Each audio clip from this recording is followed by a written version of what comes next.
Hello again there folks, Lone Adventurer here. Thank you very much for stumbling your way upon my channel and joining me to find out about some one-page solo games. Before we get to that, can I ask you to consider subscribing to my channel? I release lots of videos on solo games, mostly playthroughs, but a few overviews and rundowns and bits and pieces. So subscribe if you want to see more adventures just like these. Now, I have come across a number of solo one-page games over the last month or so because itch.io, which, if you are not familiar, is an online platform for sharing games, video games, but also physical games that you can download and print and use digitally. Itch.io is a very social platform. It's a platform with a really good community, and they allow people to run what are called jams. And a jam is an opportunity for designers and people who aspire to be designers to create something at the same time as other people, and to rely upon that community and to use that as an opportunity, I think, to promote their games and to ensure their games reach a wider audience. So these were designed for the one-page RPG jam. And I've been keeping an eye on this particular jam for the last few years, but it seems to me that this year, 2025, has been one where a larger number of solo-focused games have been produced as part of the jam. And I kept finding additional ones and thinking, oh, these are perfect to cover on the channel. But at this point, there's a few too many for me to realistically get to. So what I've done is I have picked, I think it's 6 or 7 to share with you today. One of them I have already played. In an ideal world, I would quite like to play a number of these on the channel, but it probably isn't going to happen. So what I'm going to do is pick one of these to definitely cover after this video. And what I'd like you to do is to let me know in the comments down below which one you would like to see and why you'd like to see it. So drop a comment down there, or if you don't have time to drop a comment, give a thumbs up to a comment about the game that you would like to see covered. So if someone has already said, we really want you to cover Royal Cartographer's Quest, then give that comment a thumbs up, and I'll tally up the comments and the thumbs ups on those comments, and I'll use that to reach a decision about which of these games to definitely cover. All that remains to be said is that there will be links to itch.io for all of these games. At least some of them are pay what you want, so I would encourage you in those instances to send $1 or $2 the way of the designer so that they can carry on designing interesting games like these. There will also be timestamps in the description down below, so if there's 1 or 2 that you're particularly interested in seeing, you can jump around and check those ones out. So I'm going to move all these off to one side, and we will start looking through these games. First up, we have 100 Rats Devour a Tavern. Murine Vengeance, one tavern at a time. Not sure what the word murine is, possibly just a descriptive word for things related to rats, would be my suspicion, that I haven't heard before. So this is a game from Ravensbridge Press, which is the design organisation that produced the game Cartographer. They very kindly sent me a copy of Cartographer a little while ago, and I just haven't had a chance to bring it to the channel. So I am pleased that I can bring this one to your attention. So 100 Rats Devour a Tavern is very much what it says on the tin. You control a group of rats, or individuals within a group of rats, and you control those rats as they attempt to take over, to destroy, I suppose, a tavern that they have invaded. So it says here, grow, spread, consume. You will play a swarm of rats, raiding a tavern for its riches and removing the humans that conspire within. You must capture each room in the tavern to be victorious. The more havoc you cause, the more humans will notice and try and thwart your glorious plans. So you create a little map of the tavern. using dice. There is a very particular way to lay out the dice that is very clearly explained in the little setup section here. You need a lot of dice. It says here 15d6, and then you also need some cards, says index cards, or some paper to record what is going on. So the ones represent entrances, so you pick an entrance and you go in, and then you start going through rounds of play. We've got some instructions for creating rats. Each rat needs to have a name, a trait, and a habit. The habits are scraps, sniffs, and scurries.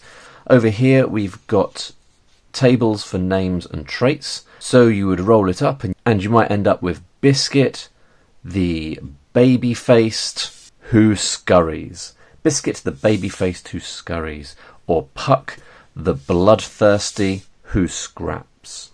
So the habits here affect behaviour of the rats, I think.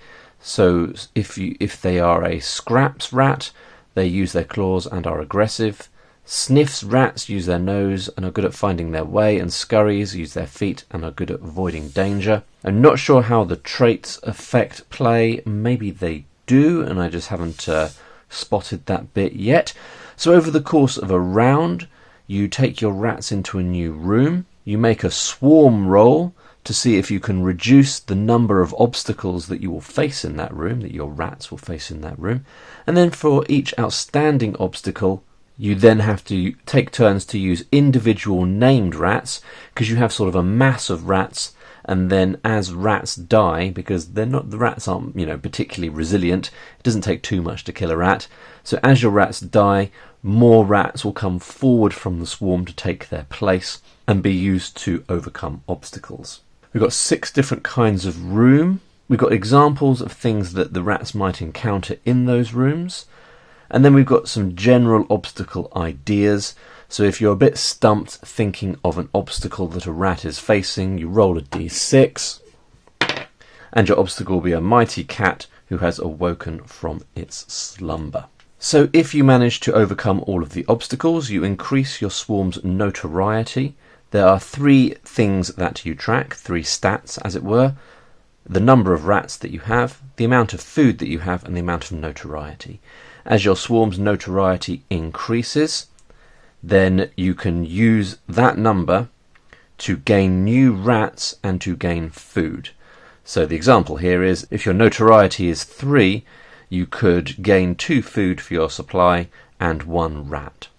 You need to feed the rats, otherwise they die. And that's it. You work your way through the tavern. Over here we have instructions for sort of making rolls, so against obstacles, and then based upon your roll you fail, partial success or total success, and then that removes the obstacle, and then you also get a bonus. Your bonus could be remove an extra obstacle or reduce a threat, gain a resource, or increase notoriety by 1 as part of overcoming that obstacle. Then we have got a bunch of threats that might be introduced. Not sure where the threats get introduced. I'm sure it's very clearly explained in here, because these rules are very good. But we've got 6 threats, including a rat catcher, watching eyes, raging smoky fire, delicious smells, hungry creatures, and Garfield the tomcat. Obviously a little shout out to the cartoon character Garfield there. But there you go. That is 100 Rats Devour a Tavern. It is a system that is going to be used in the development of a brand new, larger book game, or a zine game of some kind.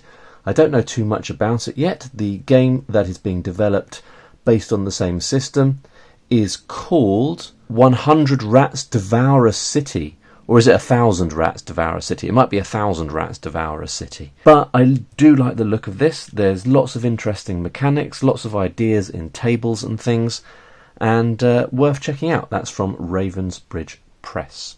Next up, we've got the Ferryman, Life Before Death. And this is a prequel to the solo RPG game The Ferryman, which I have covered on the channel here before. I did a playthrough of The Ferryman. It's a game that I quite like. I feel like the video should have got a few more views than it did. It's a really fun game and I think it will appeal to quite a few people. There'll be a link up in the corner of the screen right about now and in the description down below to my Ferryman playthrough. But the Ferryman Life Before Death is the prequel.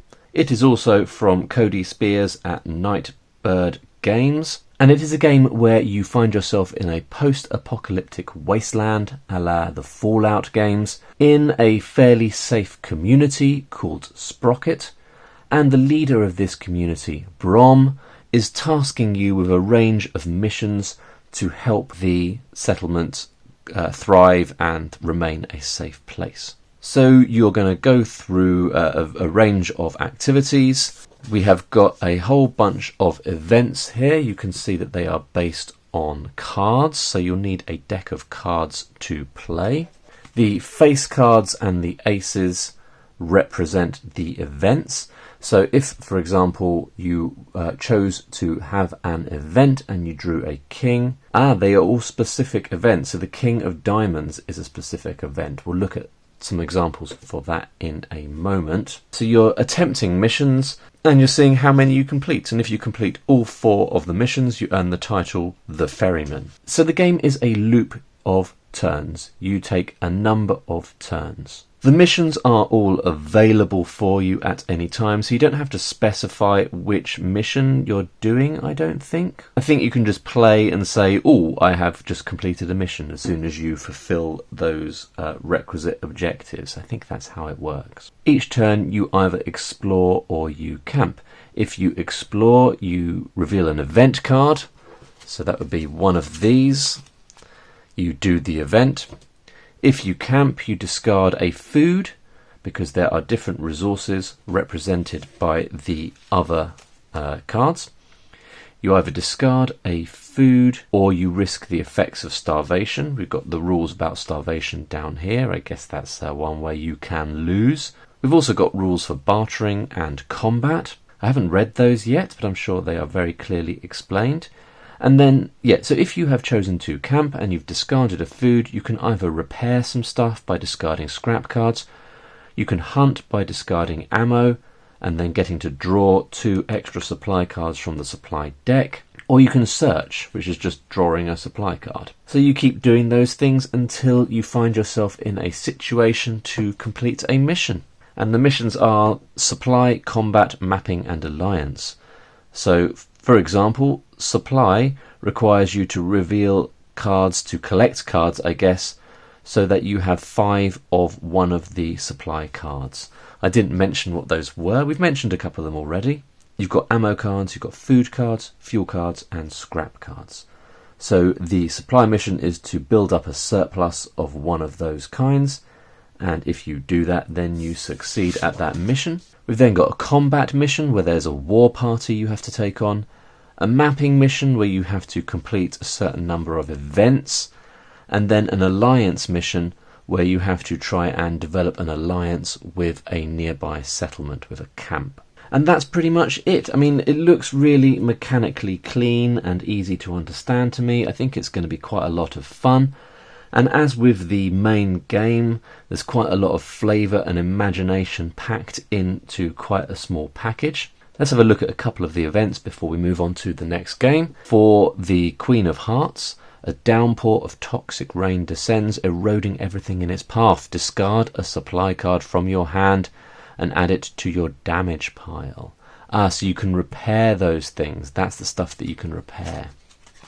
Then the Jack of Hearts. That would give us an encounter with a caravan willing to barter. So you can choose to barter to determine their inventory, reveal 3 supply cards. So there was rules, remember, on the other side about bartering.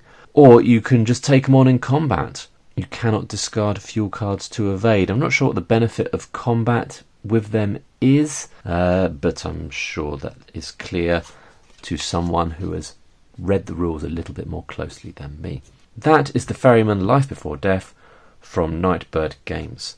Now this one is a little bit different to the others. It is kind of a solo game, but more a solo world building creative activity. And this is Goblin Night Market from the Wayward Adventurers Guild. Now, the Wayward Adventurers Guild make lots of world-building resources. Really lovely, beautiful, cozy-looking world-building resources. And I will not only include a link to this on itch.io, but I'll also include a link to their website where you can check out some of the lovely stuff that they make. And this one really, to a certain degree, is also me plugging some friends of mine, because I know them in real life. Recently, I attended my first convention. I ran a stall at a convention. I was selling my solo games and I was selling some of the maps that I draw. And it really was the Wayward Adventurers Guild that got me into that and encouraged me to do it, and I'm very glad that they did. As part of that event, me with my Ways Unseen hat on, the Wayward Adventurers Guild, and another local company called Terrain by Hand worked together to produce this adventure. Terrain by Hand wrote it. The Wayward Adventurers Guild did the pictures for it and the layout, and my contribution was drawing a map at the back of the book. So I only mention that just because I kind of want to plug the Wayward Adventurers Guild a little bit, but this adventure for Dungeons & Dragons is available pay what you want on itch.io. I'll include a link to that down in the description below as well. But let's take a look at the Goblin Night Market. I might read the intro quickly because it's very whimsical and pleasing. I recently found myself in the most wonderful place. I fell through a crack in our reality, specifically the one under my kitchen sink, and discovered a curious realm of ghouls, goblins, fairies and fools. Magic sparked wildly in the air like a thunderstorm and caused curious and inconvenient changes to the environment and those who live there. I stumbled upon a lively and crowded marketplace called the Goblin Night Market. It was a labyrinth of pixie peddlers, hobgoblin hawkers and troll tinkers selling their wares and services for all sorts of magical mishaps, arcane ailments and cryptic conundrums. I remember one stall vividly. So what we have here is essentially some writing prompts to allow you to generate a stall in the Goblin Night Market. So if you were playing a solo game and you needed some kind of marketplace and a strange stall therein to visit, you could use this to create it. And the Wayward Adventurers Guild is all about encouraging people to build on those ideas, to expand them, to detail them, maybe even to draw some of the stall or the stall holder. So let's find out what ours would be. Our goblin, the stall holder, is large and friendly with horns. The quality of the wares, sometimes they work really well and other times they're useless. Okay, so unpredictable stuff on the stall. What is being sold? Containers, receptacles, vessels and holders of all kinds, jars, bags, bottles and buckets. Lots that could be useful for adventurers. And a little bit more detail about the stall and how it looks. A chaotic collection of shelves, drawers and signs. Fantastic. I can already imagine what it looks like, and I already feel like drawing it. That is Goblin Night Market, folks, from Wayward Adventurers Guild. Do check out their website if you like world-building resources. There's lots of awesome stuff on there. Let's see what we've got next. Next up, we've got Dead Dice, a game from DNGN Club. DNGN Club has a lot of beautifully designed, really interesting games and resources on itch.io. I have never played any of their games or used their resources, but I've had my eye on them for quite some time, and it is a pleasure to finally bring something from these designers, or this designer, I'm not sure if it's one person or more than one, here to the Lone Adventurer channel. And Dead Dice immediately grabbed my attention with its central conceit, which is that you are in an endless maze that you are trying to escape, and the way you play the game is to use every single dice you own. So you have to get all of the dice. You start the game with all of the dice you own, And as you try and escape this endless maze, the dice that you have will gradually be whittled down. They are moved from your dice pool into what is known as the doom pool, and the more dice that are in the doom pool, the more unfortunate things that happen when you roll those dice, because a higher value of the doom pool gives you bad stuff happening in the maze. So we've got some instructions for how to play on this side of the sheet, and then on the other side of the sheet we've got our tables, doors, rooms, the shadows, which are the spooky enemies that you encounter, and complications, so tricky things that will happen to you as you play.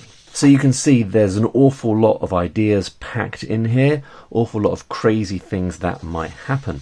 The maze forms an endless line of corridors and rooms. So you have a corridor, leads into a room, leads into a corridor, leads into a room. Every door you get to, unless you have been told otherwise, is barred in some way. You then have to attempt to overcome that obstacle by rolling a die from your die pool. When you are in a room, you have to overcome whatever you encounter in that room, and it's all done using lots and lots of dice. I think probably you have to play this one in order to adequately explain what is going on, but what I would say is interesting is I think depending upon what you are rolling for, that impacts what dice you want to use. So like me, you probably have many dice of different numbered sides, and just looking at these tables here, I can see quite quickly that a low roll on the shadows table gives you something easier to face than a greater roll. If you roll a 1 to a 3, you get a typical inhabitant. Suggested here is military personnel or a pizza delivery person. And if you roll a 16 to a 19, you get monstrous inhabitants. But if you roll a 20, you get a helpful shadow. So you have to risk it and roll a d20 to get a helpful shadow. But if you roll a smaller dice with fewer sides, you're more likely, like I just did, to roll a typical inhabitant instead of a strange inhabitant. So that's for the shadows table, and I'm not sure whether the complications get more difficult as the value increases, or if they're more difficult lower down. Actually, I can see a shadow here is helpful, so it seems to me that lower value dice are better there. But of course, if you use up all your d4 and your d6s, then you're going to find it more difficult to get those low value items. So that might make you risk something on a d12, hoping for a lower value, but oh no, you rolled a 20. This room's doors have disappeared. You must find them hiding in unlikely places. So then you sort of explain how you're going to overcome that obstacle, so it needs a little bit of imagination, but then you do a mechanical roll to see whether you succeed in doing that. And actually, now that I look, it seems to me that lower value results are always a little bit safer, a little bit better, maybe. But it's definitely worth checking out. I love the idea of using all of your dice, and I think the mechanics look interesting and it looks like fun. That is Dead Dice from DNGN Club. Next up, we have got a game in a little folded zine. I always forget what this method is called, but essentially it's made from a single piece of paper, and you cut it out, and then you do a cut in a particular place, and then it folds together into a nice little booklet, which is very cute. And you can see this is quite a cute looking game. We've got some cute art on the front. The game is from Jessica Rocha. Jess is also known as the Solo RPG Player.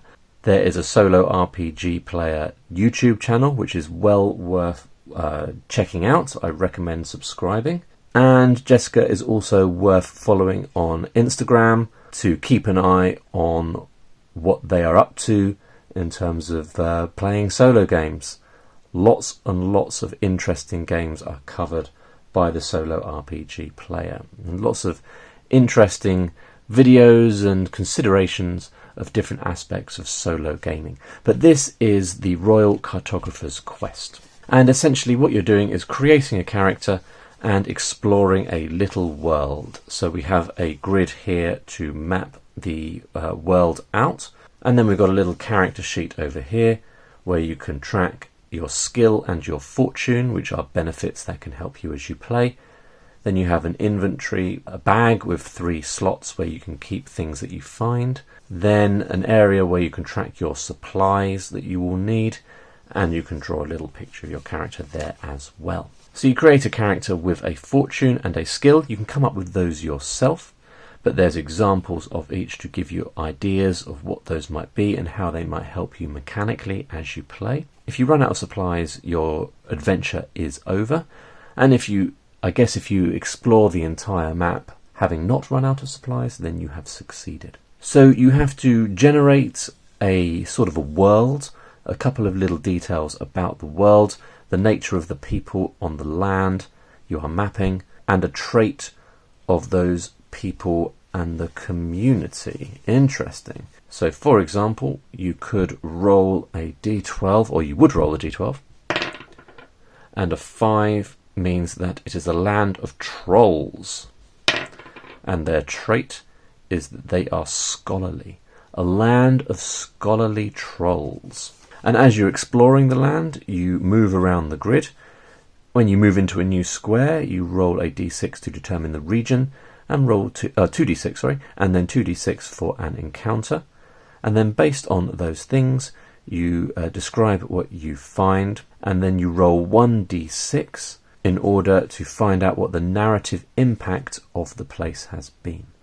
If you roll even, then something fateful, something positive happens, and if you roll odd, then something perilous happens. So let's roll quickly for region and encounter.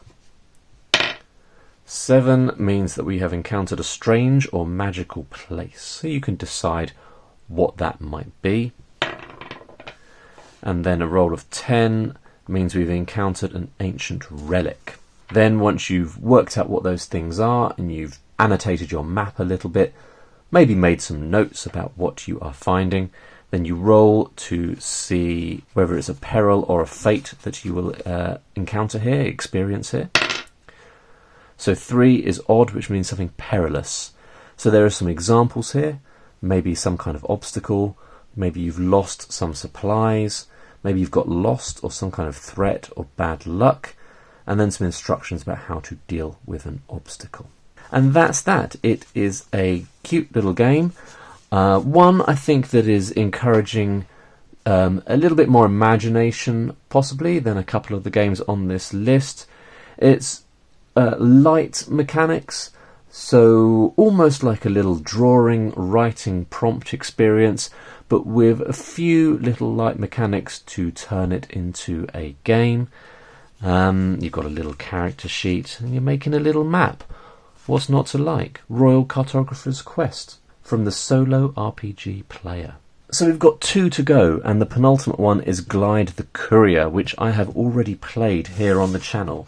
And this is a true one-sided game. So this game only has one side of paper. Some of them have had 2 sides of paper, which I think is allowed within the Jam rules. But this is a game set within the Glide universe. Glide is a exploration adventure game set on a desert planet, a sci-fi desert planet called Eridor. I've played it here on the channel. There'll be a link up in the corner of the screen, description down below, to my main Glide playthrough. But I've also played the Courier here on the channel. So this is the only game that I've played on this list so far on the channel. There'll be a link in the description down below to that as well. So in Glide the Courier, you play a courier shooting around on your fancy sci-fi hoverbike, trying to complete deliveries in order to complete routes in order to win the game. And if you complete 3 routes, you get your bronze wing. 5 routes gives you silver. 7 routes gives you gold. So the aim, I guess, is to complete 7 routes. So you're tracking a few stats. You have stamina, momentum, and then cargo. You need cargo to deliver. Each route is made up of 5 random cards. So you shuffle up your deck of cards and you draw 5 at random. If it's hearts, you experience an updraft as you are travelling. The winds of fortune favour you. You roll a d6 and you might gain momentum, which helps you in various ways. Or you might gain cargo, which you need. If you draw a diamond, you can choose to do a quick repair to jettison some cargo to increase your momentum, or you find a shortcut to skip a card. I should say that I know Cody has made some additional adjustments to this game since I've printed this out, so some things will be a little bit different. Make sure you read your copy carefully. A clubs will give you a hazard. You have to do a hazard test and see if you passed, and that uses your momentum value. You might lose stamina. If your stamina reaches 0, you fail and you have to start again if you want to carry on playing. If you draw a spade, it is a downdraft. You roll the d6, add your momentum, and various bad things can happen. And finally, aces, wilds, and jokers will result in a sky anomaly. And we've got d6 sky anomalies over here. So if you drew an ace, you roll your dice. Favour of the winds, the storm parts briefly, immediately complete this route successfully. So it's a mechanically driven game.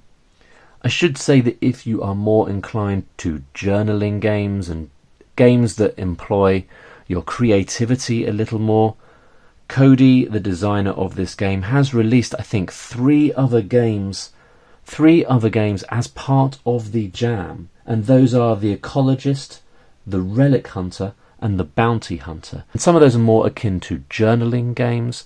They're all a little bit different. They're all worth checking out. But if, like me, you quite like mechanically driven games where you're just trying to beat the game and you've got some stats and you're rolling some dice and drawing some cards, then maybe you'd want to check out Glide the Courier from Sleepy Sasquatch Games.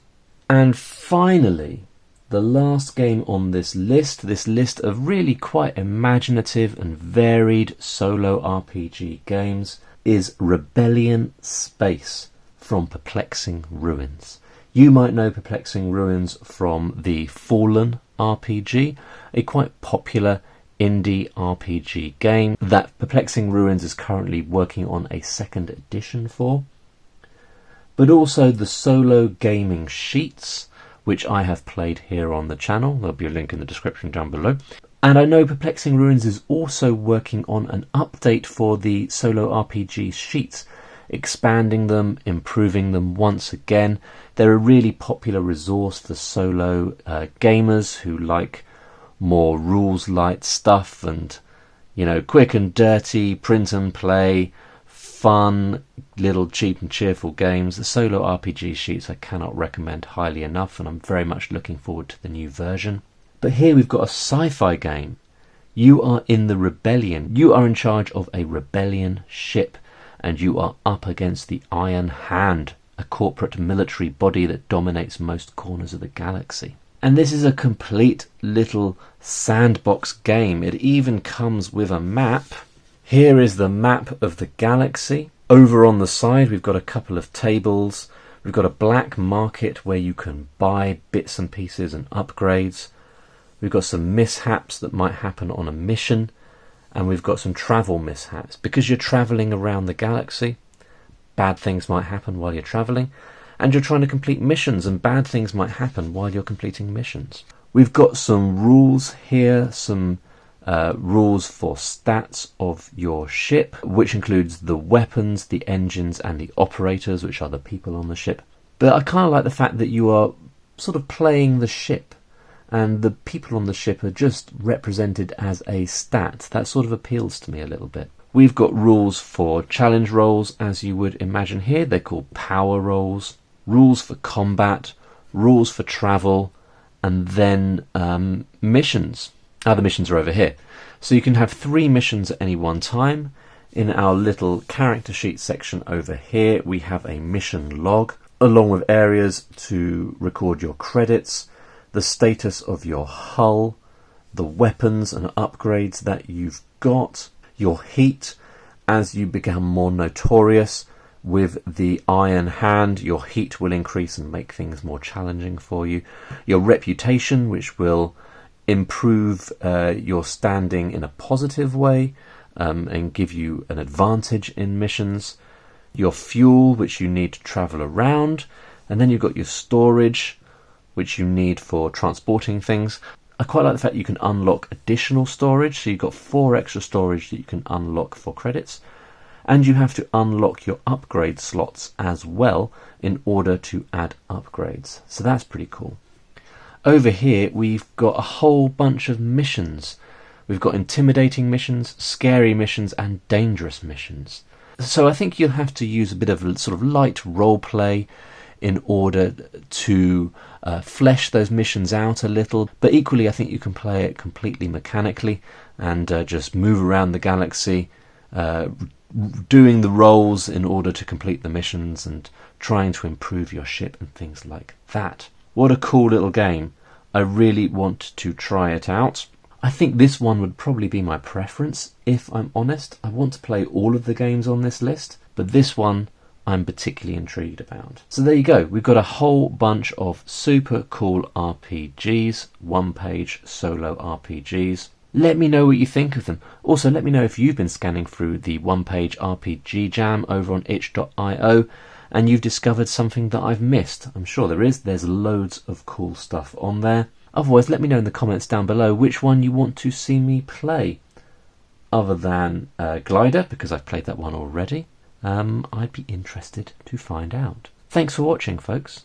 If you've made it this far, I'll see you next time. Bye for now.